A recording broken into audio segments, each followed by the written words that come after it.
Hello friends, we are going to discuss today revision test paper for November 23 and name of the subject is Group 2 paper 8B, that is economics. Yes. So without wasting any time, let's begin the discussion. Now students, if you can see on the screen, starting with the first question. So before I start the discussion, a small idea. It's group 2 subject, paper 8B along with FM. So FM will be for 60 marks and your economics will be for 40 marks. So in economics total there are 4 chapters and total 14 units.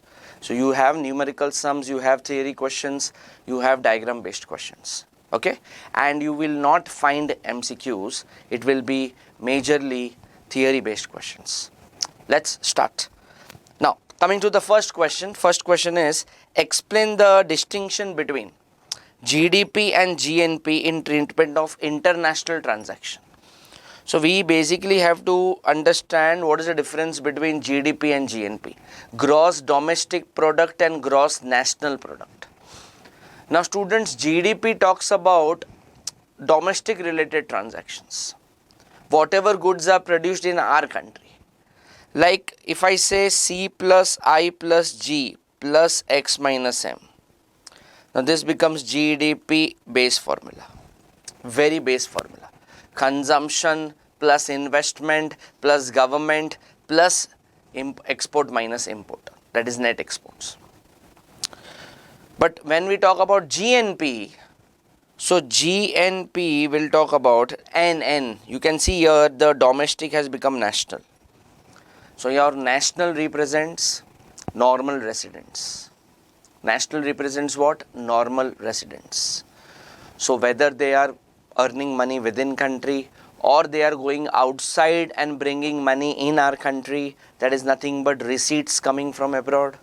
So that is what, moment you see the middle letter N, we talk about R minus P, that is receipts minus payment. So same formula if I continue, C plus I plus G plus X minus M plus R minus P. Now this becomes your gross national product. This becomes your what? Gross national product. So moment you stop at export minus import, it is GDP. Moment you add R minus P, then it becomes GNP, gross national product. So say example, if I went to Dubai, I am an Indian citizen, normal resident. So if I go to Dubai, if I take a lecture on economics or SM, are they going to pay me? Yes. Am I going to bring money back to India? Yes. Am I going to record in my books of accounts? Yes. Now that represents receipts coming from abroad, part of R minus P, also known as NFIA, net factor income from abroad. I am talking about gross national product. Whereas GDP does not include that. GDP will talk about all those income which are within the domestic territory. So I will just read what they have given. The two concepts GDP, GNP differs in their treatment of international transaction. See, the term national refers normal residents of the country who may be within or outside. So that Dubai example, outside. For example, outside the domestic territory of the country and in a broader concept compared to the term domestic. GNP includes earnings of Indian corporation overseas, Indian residents working overseas. See, I went to Dubai. GDP does not include, GDP only talks about domestic. In other words, GDP excludes net factor income from abroad. Another name is R minus P. NFIA is also called as R minus P. Conversely, GDP includes earnings from current production in India, anything produced in India, that occur to foreign residents and foreign owned firms. GNP exclude those items. I hope it is very clear, it is very simple. Please write everything in points in your main exam. Let's move ahead. Coming to the next question, it's a numerical sum. Calculate value of output using following data. Net value added, factor cost is given 900, intermediate consumption is given, excise duty, this is your indirect tax, subsidy and depreciation. Okay. So now first let us write the formula. What formula says? Value of output is equals to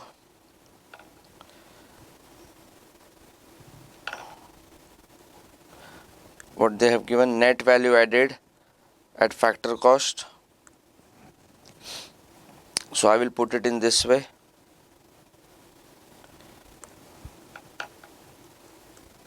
Net value added at factor cost formula. So we will go reverse. Value of output minus intermediate consumption. So since it is net, so can I say they would have derived net by minus depreciation, minus excise duty, plus subsidy. Now students, we already have this and this. Okay. Now we are supposed to find what? Value of output. So we will bring all these items left of equal to sign. So what will happen?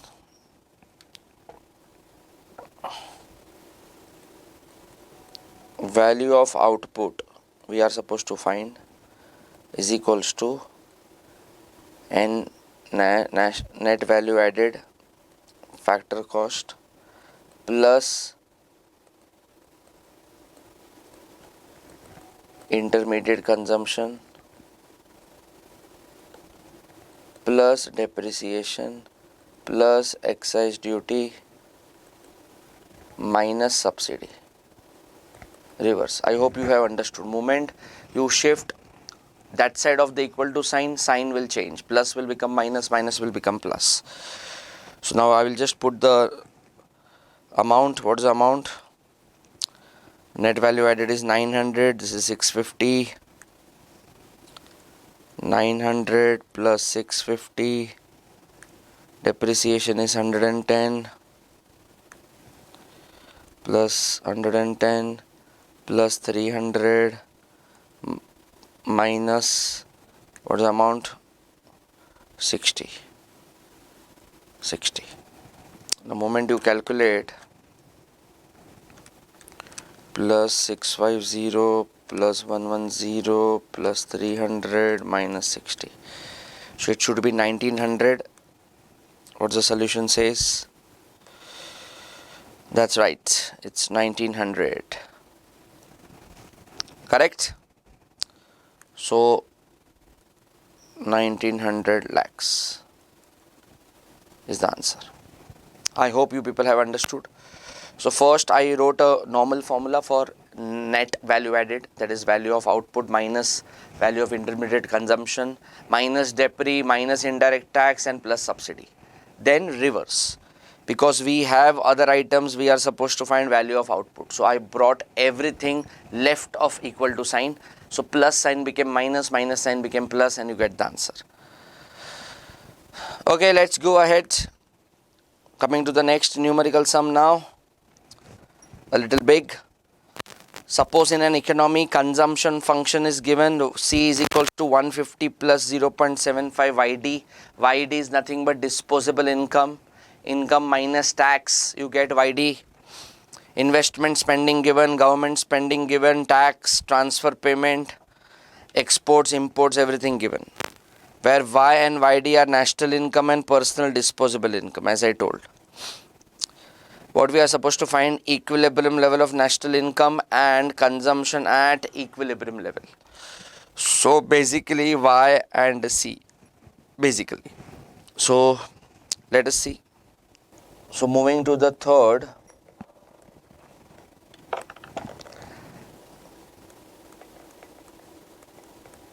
Consumption function. C is equals to what they have given. C is equals to 150 plus 0.75 ID.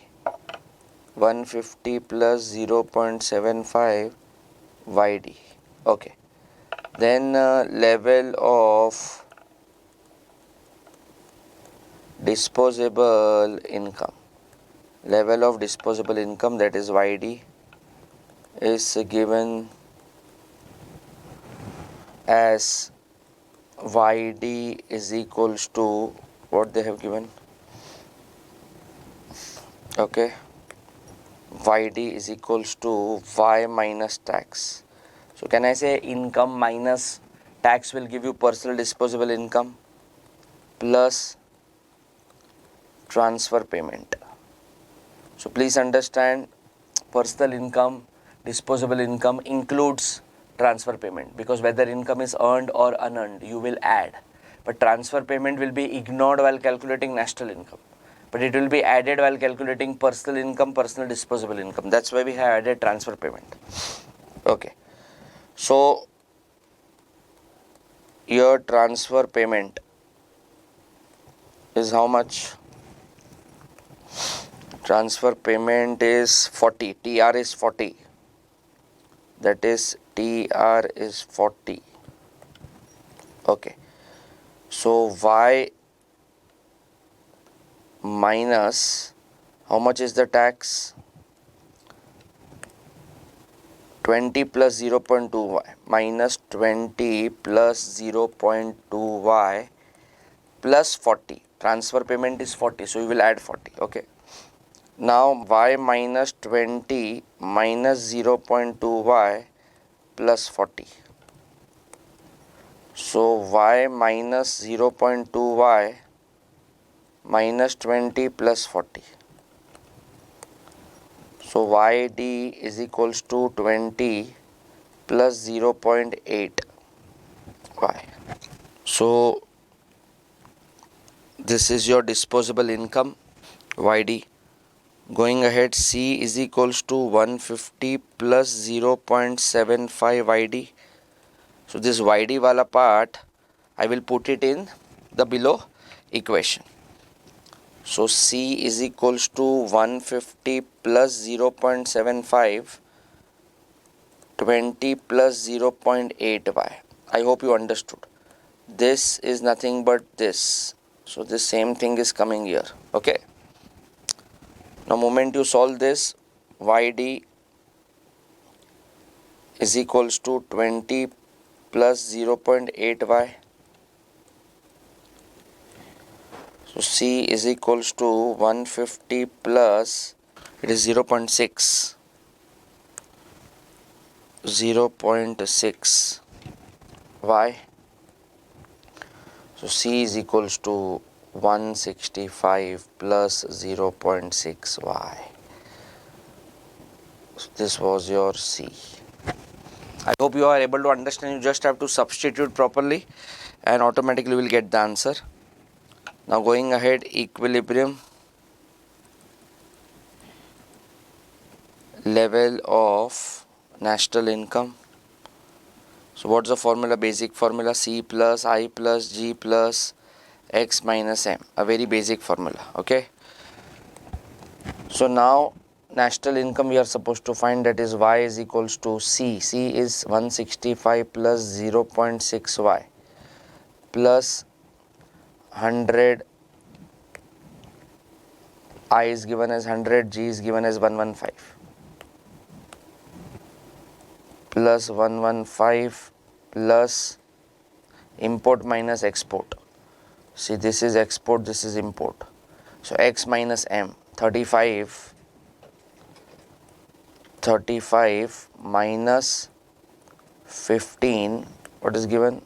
Plus 0.1y plus 0.1y. Okay. So now we need to solve this. Y is equals to 165 plus 0.6y plus 100 plus 115 plus 35 minus 15 minus 0.1y. Just open the bracket. Then y is equals to 165 plus 0.6y plus 215. 215, that is 165. 215 plus 35 minus 15 minus 0.y. Y is equals to 165 plus 215 plus 35 minus 15, 400. So this and this, if I take together, it comes to 400 plus 0.1. 5y, this and this, okay, minus 1 you do, that is 0.5y. So y is equals to 0.5y. So I will put it in this way. Y, I will take this side, y minus 0.5y is equals to 400. So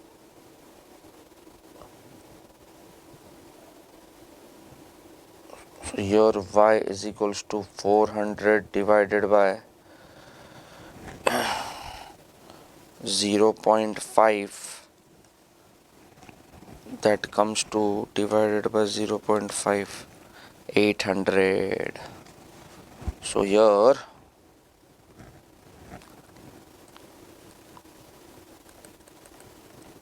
equilibrium level of national income is how much? 800.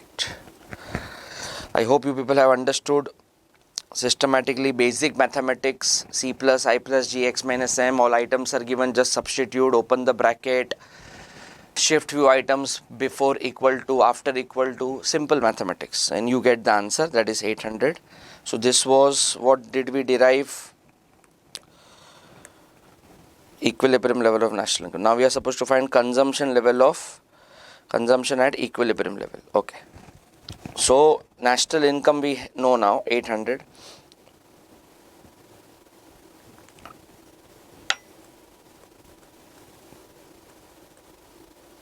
Consumption level, so 800 C is equals to 165 plus 0.6y.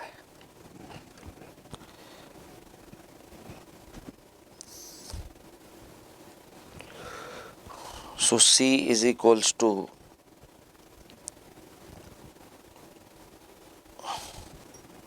165 plus 0.6, 800. So that is C is equals to 165 plus, now students, I hope you know this, C is equals to, this is A plus BY, okay? You know the formula, na? C is equals to A plus BY. So this is nothing your A autonomous consumption, this is nothing but your B induced consumption. So 800 into 0.6 comes to 480, and that is going to give you plus 165, 645 is the answer. So national income, equilibrium national income 800, consumption equilibrium level of 645.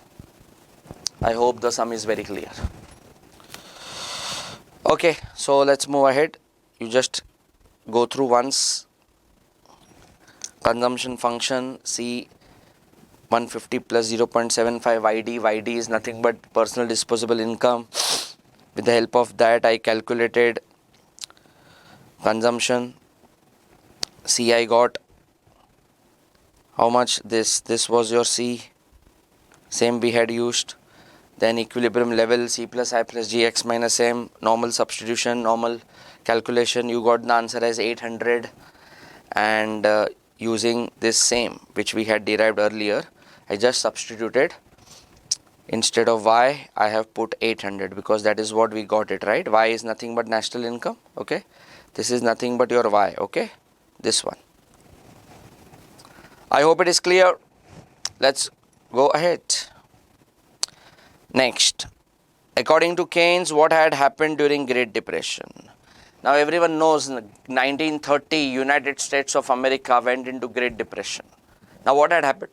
Economy went down, there was severe contraction, severe downfall, high level of unemployment, rampant unemployment, there was excess capacity in the industries, which means supply was too high, demand was too less, people were not spending money, people were not having money, and economy was going down and down. That was the scenario during Great Depression. Like aggregate demand had gone down to the bottom. See what they are trying to say? So in Keynesian model, neither wages nor interest rate would decline in the face of abnormally high unemployment, very high level of unemployment, and excess capacity. Excess capacity is found during contraction and recession. Therefore, output will remain less than full employment. Output will remain less than full employment. Say example, if this is full employment point, then output was below full employment year. So initially national income was OY. Now because of Great Depression, it has become OY1. It has gone down. It has reduced. So that is called as a point below full employment. So this was your full employment, but this becomes your level below full employment. I will just zoom it, you can have a look. Okay. As long as insufficient spending in the economy, Keynes argued that this was precisely what was happening during Great Depression. So excess capacity, no demand, people had no money. Again, can I say economy was going down and down and down. So during this situation, normally what central bank does, they normally try to reduce the interest rates, but these are not done overnight. They need to discuss. Okay. Next question. Describe the rationale behind multiplier. What are the factors that weakens the multiplier? Now, what is the meaning of multiplier? Now, multiplier is that number which gets multiplied with change in investment to determine national income. So, like say example, if investment increases by 100 crore, national income increases by 400 crore. So, how many times it has increased? 4 times. 4 times is multiplier. So, but can I say this will happen only when there is more money in the economy, when there is more money supply? People are started spending, producer has started producing, producer is earning money, he is giving wages. Basically, money should exchange hands. People should spend more. Injections in the economy should be more than leakages. So, like if there is too much of taxation, government charges too much of taxes, now this will reduce the multiplier effect. Because can I say people will have less money in their hand to spend money? If there are too many imports, so goods will come in but money will go out.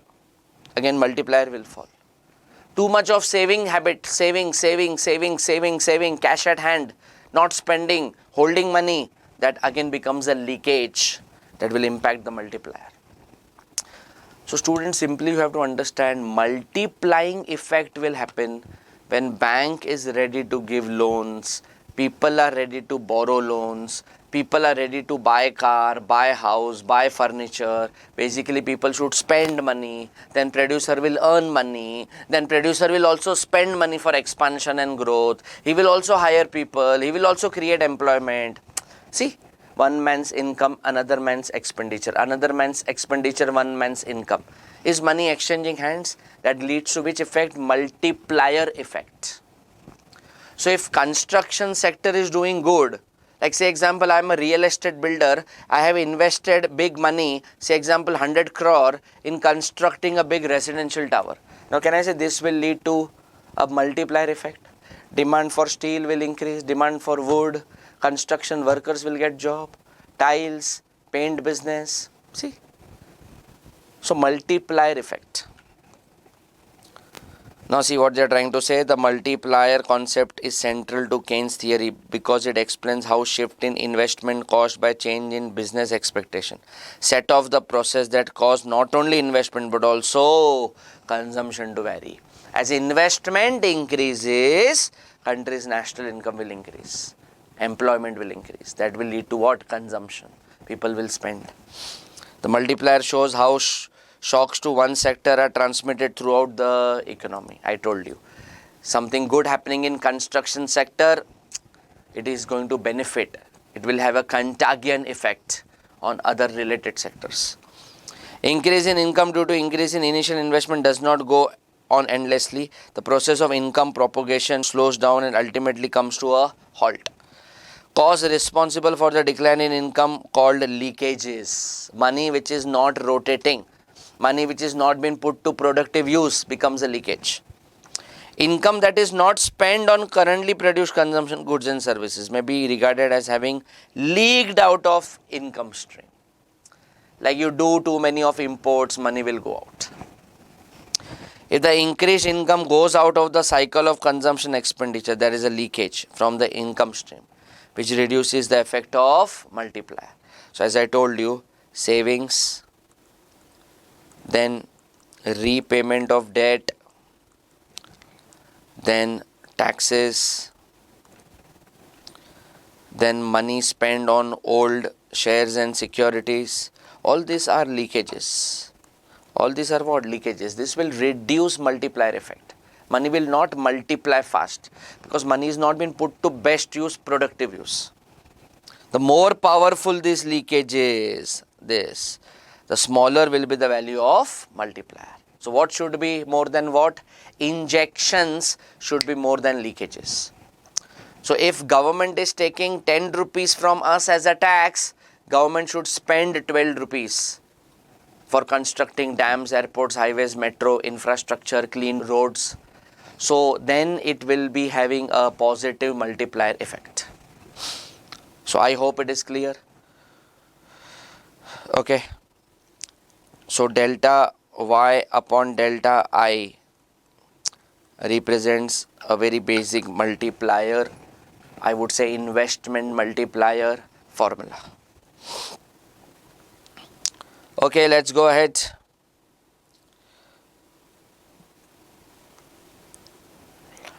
Next, why should government perform allocation function in the economy? Now, what is the meaning of allocation function? Now, students, this is your chapter number 2, first unit. Allocation means when resources are put to best use, when resources are put to optimum use. Less wastage, no wastage. So, resource allocation refers to way in which available factors are put to best use. Like, carpenter was making furniture in my house, and when he was done with the work, he was left with some pieces of wood, very less, we call half sheet of sunmica. So we insisted him that you make best use of all this leftover, and he created something best out of waste. Now can I say wood is a resource, Fevicol is a resource, optimum allocation was done, best utilization was done, yes or no? That is called as proper allocation. Now, if see in our country allocation is done by private also and by government also. If private entrepreneurs decide to allocate resources, can I say they will allocate on the basis of demand and supply, on the basis of profit motive, yes or no? Their main aim is to earn paisa and profit. So they are going to produce and sell all those items where they find benefit. Consumer preference is their main motive. So even if consumer is asking for harmful products like cigarettes, alcohol, pan masala, gutka, tobacco, still they will produce, still they will sell. But government decides, if government decides to allocate resources, his focus will be welfare. His focus will be what? Welfare. First of all, allocation is done in budget. Like railways, this much money, MSME will be given this much money. Then industrial sector, farmers will be given this much money. What is happening? Proper allocation is happening. But please understand, if you give everything to private, there could be a monopoly power, there could be misallocation of resource, malfunctioning of resource. Too much of private allocating everything in the country will lead to negative externality. That is, impact on third party would be bad. Income inequality will increase. Incomplete information problem will come. So, too much of private in allocation is not advisable. It should be combination of both, government as well as private. So, your entry of government will not be a substitute, it will be a complement. This is your allocation function. Let's move ahead.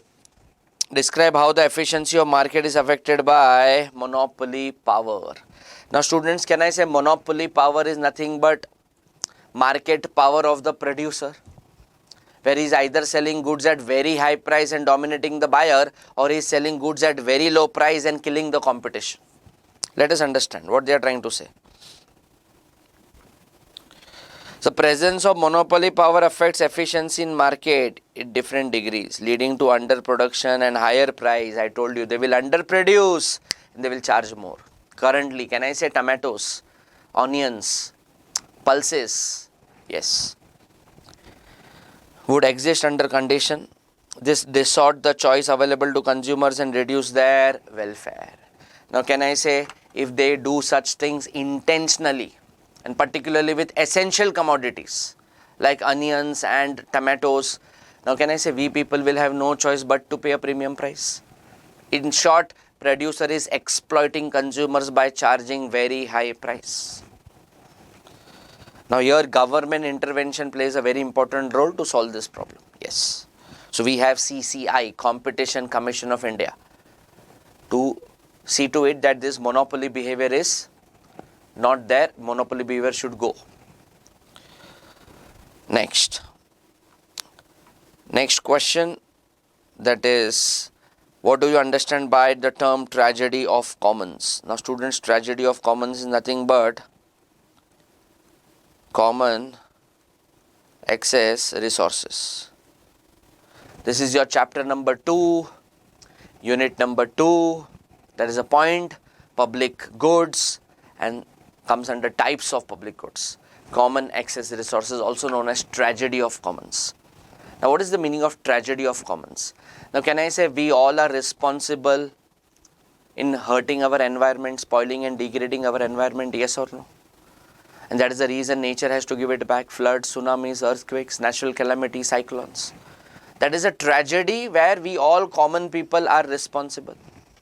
If huge garbage is coming out of ocean or sea during high tide, now can I say we are the one who is to be blamed for this. We have given all such things to the seas and oceans, and it's a written gift by God to us during high tide.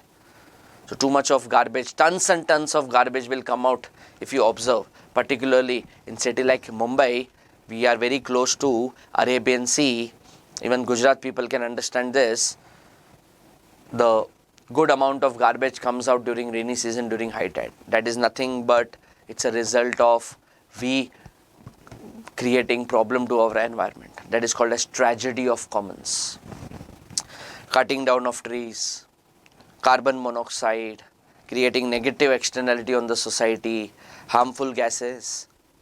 So they are special type of impure public goods which are non-excludable, but they are rivalries. I again repeat, they are special type of impure public goods which are non-excludable but rivalries. Now you cannot stop anyone from degrading our environment. You can just explain them or tell them that please don't do. But cutting down of trees, they do happen. Creating pollution, it takes place. Hurting animals, killing them, taking away their skin, it does take place.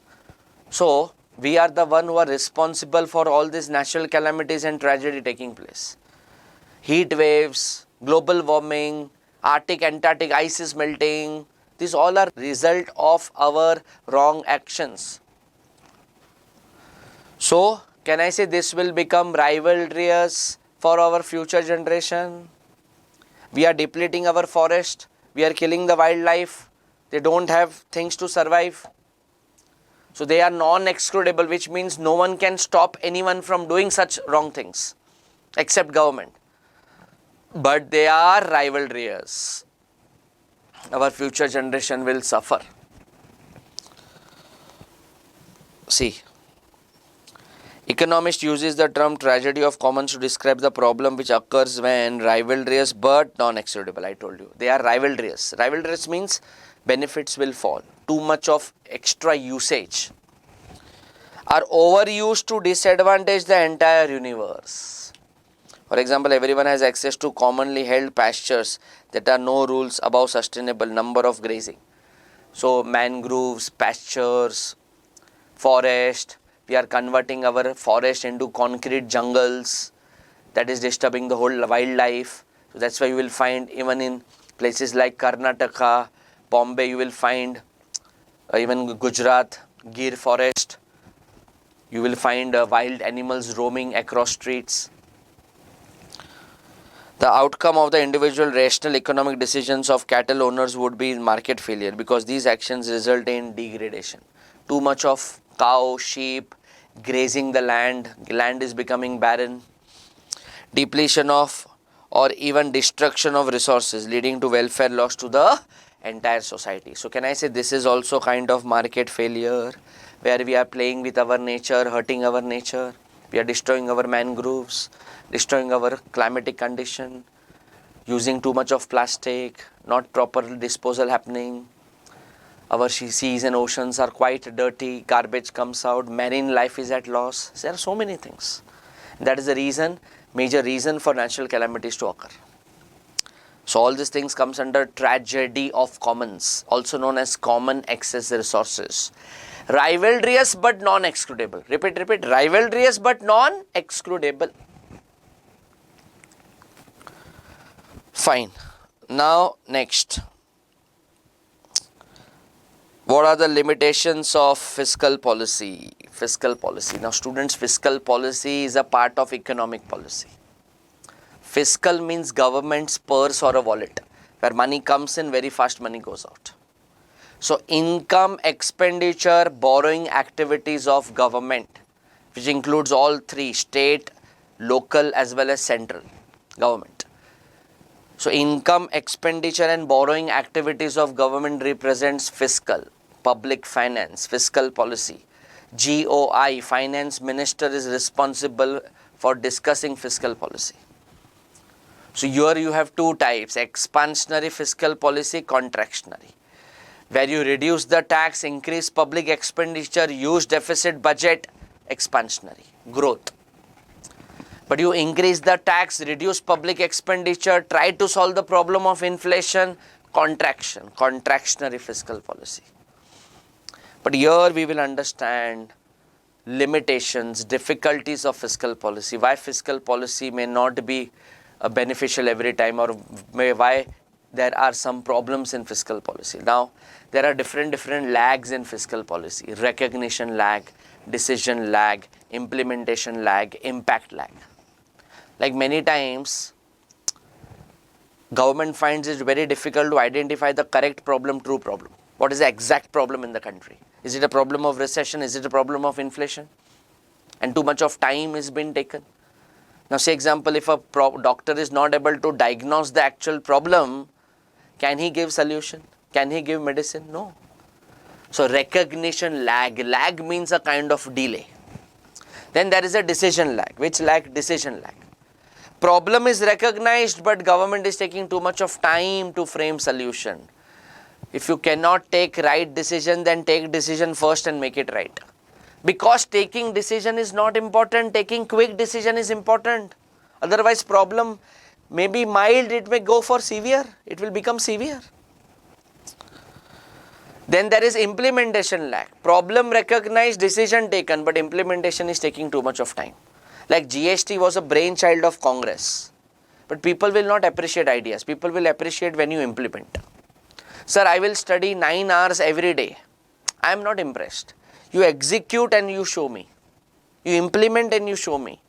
For next 50 days, study 9 hours, study 10 hours, net result will be in front of you. But for that you need to implement. So in case of students also, there is an implementation lag. You have all big ideas. 6 o'clock morning I will get up, I will do this, I will do that. But 10% of student population is able to implement, and that is what the percentage, result percentage for our institute. So different lags. Many times fiscal policy is badly timed. Sometimes economy is improving on its own. Now you are using expansionary fiscal policy. Now can I say there is a wrong timing? If patient is coming out of the ICU, if patient is improving, then now you are giving him heavy medicines, doesn't make any sense. See what they have given. There are certain limitations. See, recognition lag, decision lag, implementation lag, impact lag. Sometimes timing could be wrong.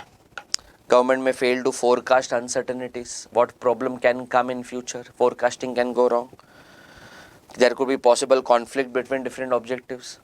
Like if you use expansionary policy, country will grow, GDP will increase, but along with that inflation will also come. See, there is a conflict between two objectives. In order to get growth, now there is which monster? Inflation monster. Now when you try to reduce inflation, you have to sacrifice growth. Possibility of generating disincentives. Like if government takes too much of taxes from rich people, from big corporates, can I say they will be discouraged to work hard? They may even shift to some other countries where regulations are easy. Now see, this could be again a demerit for a fiscal policy. Practical difficulty to reduce government expenditure. Like once government has decided to spend money on defense, money on infrastructure, that is developmental expenditure, money promised for giving subsidy, now you cannot take a step back. Once you have declared, once you have announced, now you have to spend, means you have to spend. Difficult to withdraw. And can I say many times, if government borrows too much, there will be less liquidity in the banking system. There will be shortage of liquidity. And what happens when there is shortage of money in the banking system? There will be a slight jump in the interest rates. There will be a slight spike in the interest rates. And can I say private businesses are very sensitive to interest rates? Adani's, Ambani's, Mittal's, Godrej, Hinduja's. Moment rate of interest will go up, they may invest less, they may borrow less, because that will impact their P&L debit. More interest cost, more interest burden. See, because of government, too much of borrowing, private investments are thrown out. That is called as crowding out. That is called as what? Crowding out. Now, these are nothing but limitations of fiscal policy. I again repeat, please write, my dear students, please write everything in points. So whether it is economic subject or whether it is strategic management, it is advisable to write everything in points. Okay, let's move ahead. What they are trying to say.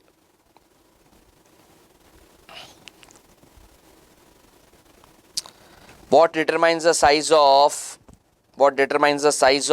money multiplier? What determines the size of money multiplier? Now, you people know what is money multiplier? Yes. It is money supply upon monetary base. It is a ratio of money supply, monetary base. 1 upon required reserve ratio. See, it is a reciprocal of reserve ratio. Like say example, if I earn 5 lakh rupees every month, I have two options, either to keep money in currency or to keep bank deposits. Like if I keep too much of currency with me, can I say lower money supply, lower money multiplier? If I spend, then it's a different story. But if I hold cash, it becomes a leakage. Less money will rotate in the economy. But moment I keep money in bank deposit, bank will start giving loans to corporates, will start giving loans to business, money will rotate. Money multiplier will increase. So it's a ratio of final change in income to initial change in your monetary base. Final change in money supply to initial change in monetary base. Now you know what is monetary base. Reserve money, high powered money, monetary base, all three are same. Any money created, generated, issued by central bank. See, deposits, unlike currency, need by people, keep only fraction of high powered money in reserves. Remaining is lent in money creation. If R is a reserve ratio in a country, commercial bank, like what they are trying to say, if you deposit 1000 rupees in HDFC bank cannot use full 1000 rupees. Say example, out of this 1000, he will keep 10% aside, like CRR and SLR. That is a reserve ratio. Remaining 900 will be given to Mr. A. This person is Mr. A as a loan. Now Mr. A is going to spend money. That money will again go to someone's bank account. Say example, Axis Bank received 900. Now Axis Bank will also keep 10% with aside. So remaining 810 will be given by Axis Bank as a loan to Mr. B. This is Mr. B. See, this leads to creation of money. Money getting multiplied. Every deposit creates a loan and every loan creates a deposit. Repeat. Every deposit creates a loan and every loan creates a deposit. So higher the reserve ratio, the less of each deposit, bank loan out, and the smaller the money multiplier. So if RBI says tomorrow onwards I will not keep 10%. Tomorrow onwards, you have to keep 15% CRR, SLR. Just an example. So can I say higher the reserve ratio, lower the money supply, lower the money multiplier. But if RBI says don't keep 10%, keep only 8% CRR, SLR, higher the money supply, higher the money multiplier. So please understand, higher excess reserve ratio, higher reserve ratio reduces multiplying effect. Money multiplier will fall. I hope the logic is very clear. Next question, that is, what is measured by different methods of national income? Now there are three methods: product method, income method, and expenditure method. Value added method, inventory method, output method, final goods method, all these are names for product method. India extensively uses product method. Then income method, majorly used in developed countries. Expenditure method, you will not find many countries using it. See, simple. Product method, contribution of production units, output, how much output coming out of the factory. Then relative contribution of factor owners, that is which income method, that is rent, wages, interest, profit, commission, brokerage, all these are income, but only earned income is taken into consideration, not unearned. Okay. Expenditure method, consumption expenditure, investment expenditure, government expenditure, all these things, C plus I plus G, X minus M. That is expenditure method, simple. What is next? What is circular flow in simple two sector model? Circular flow of national income, two sector. So very simple. So here I will write households, and here I will write business. Can I say households are the consumers of goods and services? We are the one who will go out, who will earn money. If it is business, we will get profit. If it is job, we will get remuneration, salary, wages, whatever. And business are the one who will create employment. They are the producers of goods and services. They will create jobs to the people. They will give jobs to the households. So in simple language, can I say households provide factor services to business? Every day I go out and I work. Your parents go, they will go out and they will work. So we provide factor services to business. So this is factor services. Now are we going to go and work for free? No, business is going to make us factor payment. Business is going to give us what? Factor payment. Profit, salary, wages, remuneration, professional fee. So whose income and whose expenditure? Households income, business expense. Households income, business expense. Can I say one man's income is another man's expenditure? Yes. Now, some part I may save. Where I will save? I may save in the bank. And bank is going to give loan to business. Business is going to invest. Savings is a leakage. Investment is an that is your injection. Now, this part is not mandatory in two sector. Even if you don't show this bank, savings and interest wala part, it is absolutely fine. So some part we saved, and remaining part what we are going to do? We are going to spend money, buying grocery, paying electricity bill, buying clothes, shoes, accessories, yes or no? So who are the producers of goods and services? Business. So can I say in short, from business, goods and services, in short, business, goods and services will enter my house? Yes or no? Goods and services. But are they going to sell us for free? No, we are supposed to make payment. This is expenditure on goods and services. Now tell me, whose income and whose expense? Very good. Business income, households expense. Business income, households expense. Now this was your two sector. So outer circle represents real flow. See, outer circle, black lines. So services are going, goods and services are coming back. And inside circle represents money flow. Outer circle real flow, inner circle money flow. Savings is a leakage, investment injection. So this was your two sector circular flow, national income. Next, distinguish between excess demand and deficient demand. Excess demand and deficient demand. Now students, excess demand leads to more growth.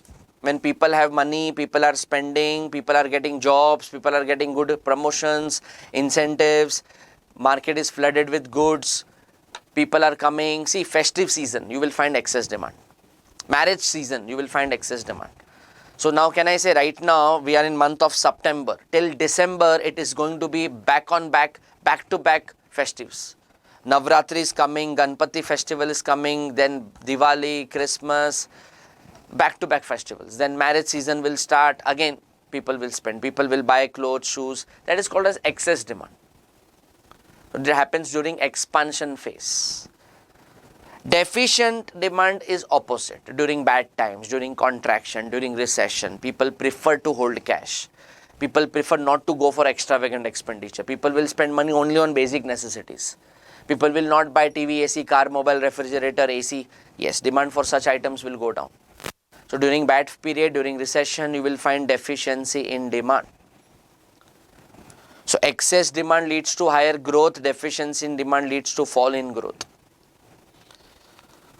So that is what they have told here. You can see,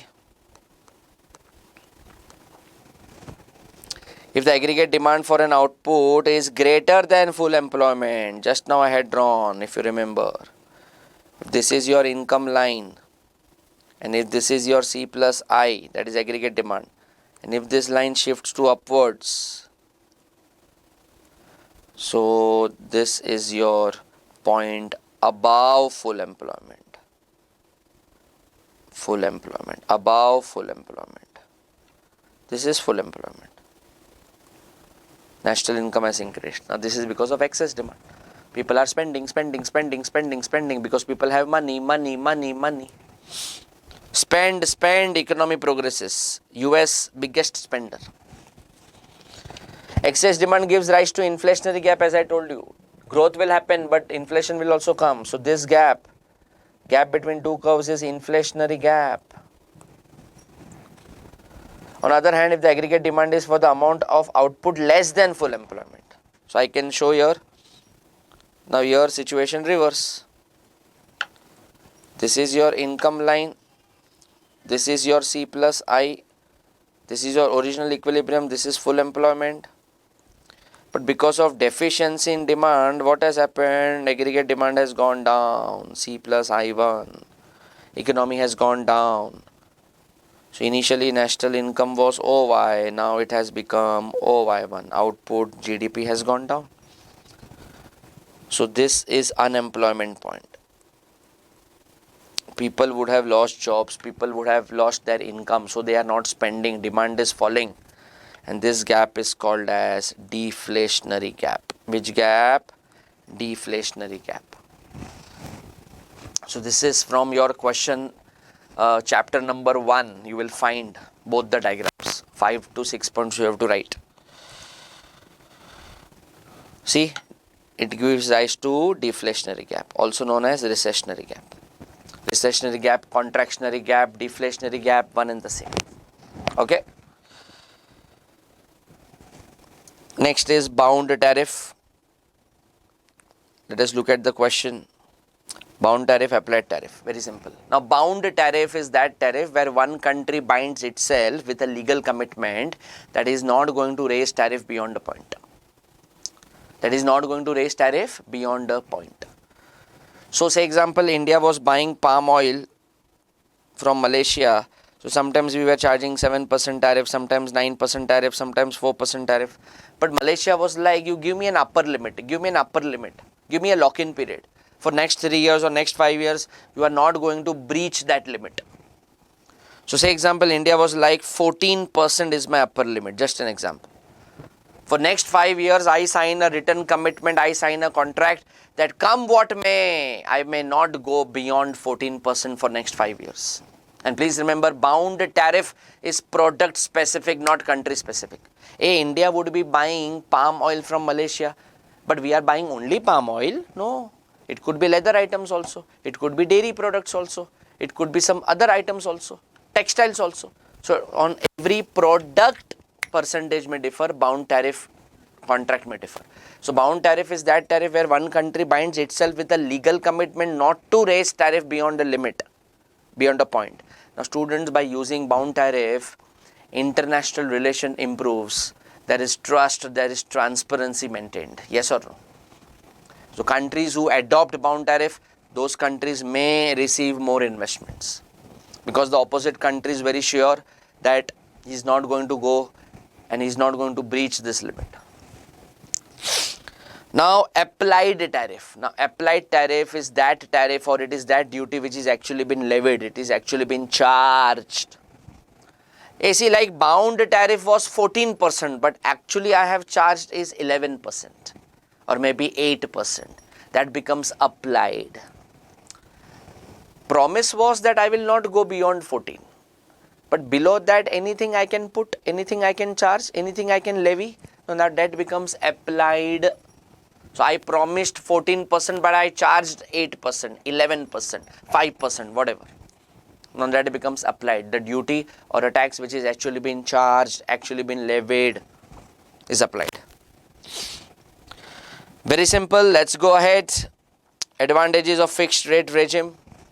Now students, fixed exchange rate and also known as pegged exchange rate. And another one is flexible exchange rate. This is chapter number 4, unit number 4.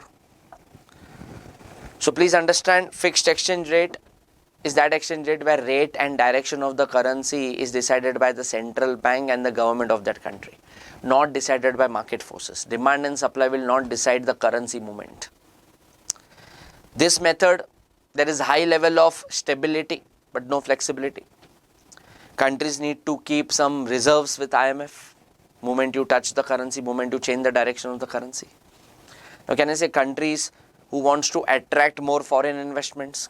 Small countries, Mauritius, Panama, Cayman Islands, Saudi Arabia, Cuba, Costa Rica. These countries, these type of small countries may adopt fixed exchange rate, or they are using fixed exchange rate. Because investments will come, big investments will come only when there is no foreign exchange fluctuation risk. So this is another advantage. The countries who use fixed exchange regime, they don't experience foreign exchange fluctuation risk. They attract huge foreign investments. Fixed exchange rate tries to keep the level of inflation low, so that our products, my country's product, look cheap in world market. Today India, China, I guess it is more of hybrid, but India, US, UK, Germany, we are into flexible exchange rate, and small countries majorly they are into fixed exchange rate. So you can see here, it eliminates exchange rate risk, no need to do hedging. It enhances international trade and investment. As I told, that country will attract more money. No speculation. There will be greater trade and investment, more stability, it encourages investment. Exchange rate peg can also enhance creating countries' monetary policy. Pegged means to fix. Pegged exchange rate, fixed exchange rate, same. Easy? Okay. So now let's go ahead. One numerical sum.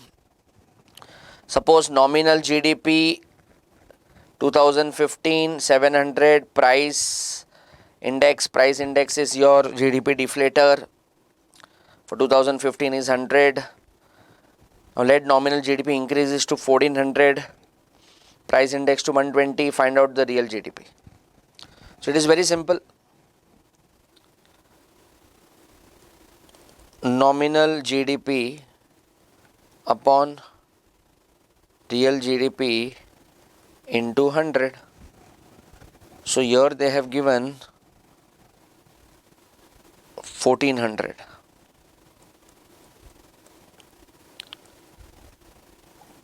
Nominal GDP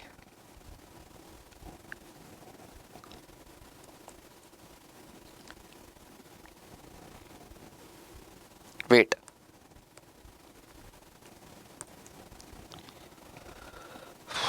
120 1400 .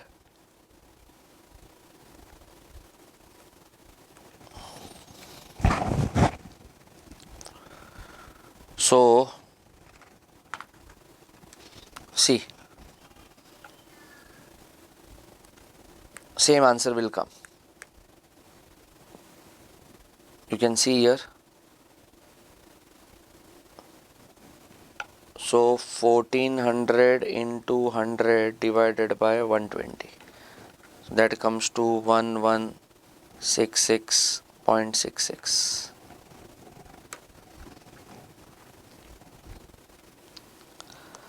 I hope it is clear. Very simple. That was your real GDP. Okay, now moving to the next. That is, what are the major guiding principles of WTO? Guiding principles of WTO, rules, regulations of WTO. So there are around 13 guiding principles, like trade without discrimination, Article 1 of GATT, national treatment principle, freer trade, there should not be much restriction, market access. So there are many, total 13, progressive liberalization. So one by one we will see what they have given. See, trade without discrimination. Like if you are charging lower tariff on one country, charge lower on other countries also. Please give every country a tag of most favored nation. No partiality, no biasness. Most favored nation treatment. See, most favored nation, MFN treatment. Treatment should be at par. Consider their investments as yours, your investments as theirs. National treatment principle. This was Article 3 of GATT. This was related to internal taxes and internal laws. So whatever rules and regulations government frames for their own country, similar rules and regulations should be framed for other foreign countries also. So these are basically rules which are framed by WTO and they are given to 164 member nations. Free trade means not free, not that free. It is reduction in tariff if not removal. Then predictability, make use of bound tariff, arbitrarily and randomly things should not change, overnight taxes should not be increased, behavior should be highly predictable, transparent. General prohibition of quantitative restriction, that is quotas. Remove quota system, don't put restriction on quantity, use tariff if you want to protect your domestic market. Greater competitiveness. Like if any country is allowing you to come and do business, don't kill the domestic market, don't get into anti-competitive practice, unethical means of doing business. Now can I say China normally does this? China does dumping, that is predatory pricing. Intentionally he will sell a product in world market at a very low price and he will disturb the domestic industry. He will kill the domestic competition. Now that is not greater competitiveness. So WTO is like, there should be healthy competition. Tariffs as legitimate measures for protection. Make best use of tariff, use variable tariff, use prohibitive tariff, use escalated bound tariff, but avoid using quotas. Transparency in decision making. Now this point is a continuation of this point. Don't hide material facts, inform them, overnight don't bring changes, even if you bring, let them know. So accordingly, foreign companies may decide whether they want to continue, whether they want to exit, whether they want to invest more. Progressive liberalization, slowly try to make rules, regulations easy. Market access, dispute settlement mechanism. Market access means I will sell goods, or you should sell my products in your country and I will sell your products in my country. Let's open door for each other. And WTO also acts as a dispute settlement mechanism.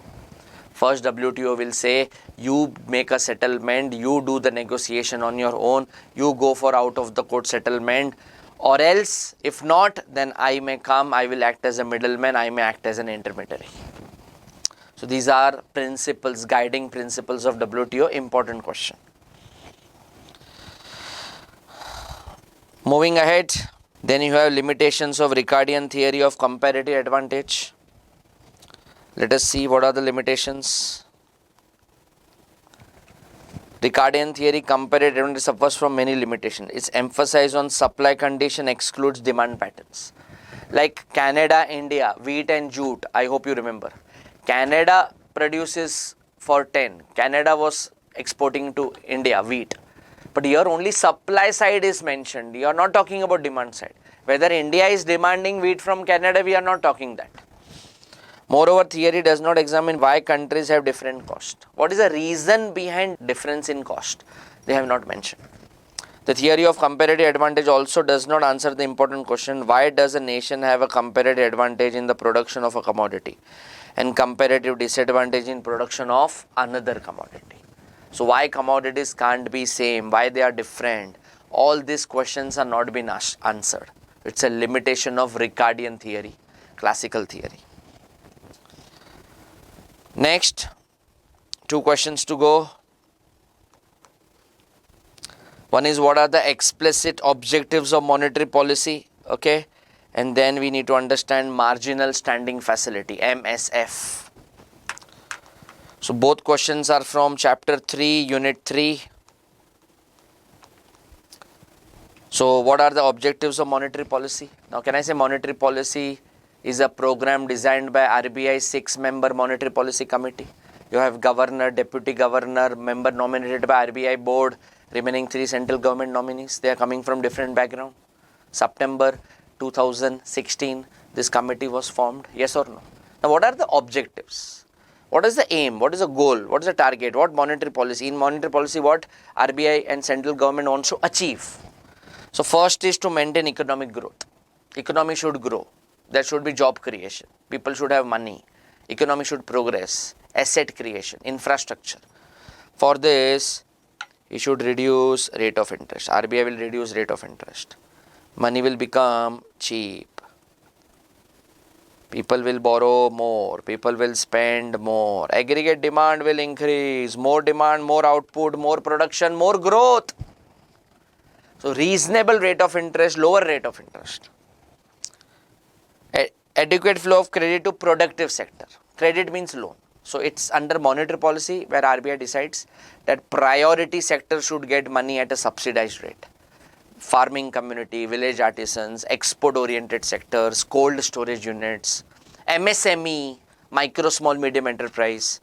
So rural areas, particularly companies based out of rural areas, because today also they are taking money from traders and zamindars and money lenders.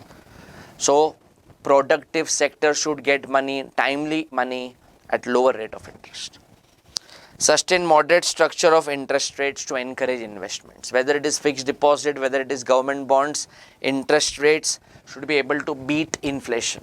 Reasonable interest rates which will encourage them to invest also, and it will be encourage them to borrow and invest. So loan interest rates should also be reasonable, plus there should be reasonability when it comes to FDs and bonds. And create an efficient market for government securities, that is nothing but government bonds. Encourage banks to invest money in government bonds. Encourage people to buy government bonds. But many times people don't put money in government bonds because they don't want to block their money for a very long period. Or sometimes interest rates, the coupon rate which bond offers may not be attractive. That's why people prefer mutual funds over bonds. But I would not say bonds are bad. Bonds gives you capital protection, tax benefit. So if you are looking for a bit conservative approach, you want to protect your principal amount, plus you want to earn tax-free returns, bonds are advisable, yes. But sometimes response to government bonds may not be encouraging. People may not subscribe to government bonds. Then government is forced to borrow money from external sources, that is World Bank and IMF. That is the reason here RBI will ensure that there is proper selling of government securities. Banks do buy. Now the last question, marginal standing facility, MSF. This comes under a question called as operating procedures and instrument. Marginal standing facility. Now students, it's a discount window, or I would say it is an emergency window. Now this window will open only when all other borrowing options are over. Banks have all other options exhausted. Repo limit over, other banks borrowing over, everything is over. But even after that, even after completing the repo limit, if bank needs money on urgent basis, emergency basis, immediate basis, Then RBI is a lender of last resort, and for that he has opened which window? MSF, marginal standing facility. Now this was started in the year 2011. Okay. Minimum you need to borrow 1 crore or in multiples of that, and this is minimum. And maximum you can borrow 1% of NDTL, that bank's NDTL, net demand and time liability. That is nothing but FD plus RD plus CASA, current account, savings account. 1% of NDTL, maximum amount banks can borrow via MSF. But here banks can use money, banks can borrow money only and only for 24 hours for overnight purpose. It's an emergency window. And premium interest rates will be charged. Repo rate is 6.50, but MSF would be around 6.75. Higher interest rates will be charged. This is repo. Because when I say if you need money on emergency or urgent basis, you need to pay a premium. Yes or no? This is no doubt per annum, okay. But money will be utilized only for one day. And how banks will get money? By reducing SLR reserves. By dipping SLR reserves, banks can use MSF money. So instead of RBI giving money to bank already has kept SLR with them that to up to 18%. So maximum 1% of their NDTL they can utilize. So by dipping or by reducing SLR reserves, marginal standing facility is used. So this was your MSF. Very clear? Okay. And please do this question very properly. All 7 points under operating procedures, CRR, SLR, LAF, liquidity adjustment facility. Then you have MSF, just now we discussed. MSS, market stabilization scheme, bank rate and open market operation. All 7 are very important. So here we complete our revision test paper discussion for November 23 economics subject. So I wish you all the very best. Do well. Don't skip any chapter. Write everything in points. Diagram, handwriting should be neat, legible.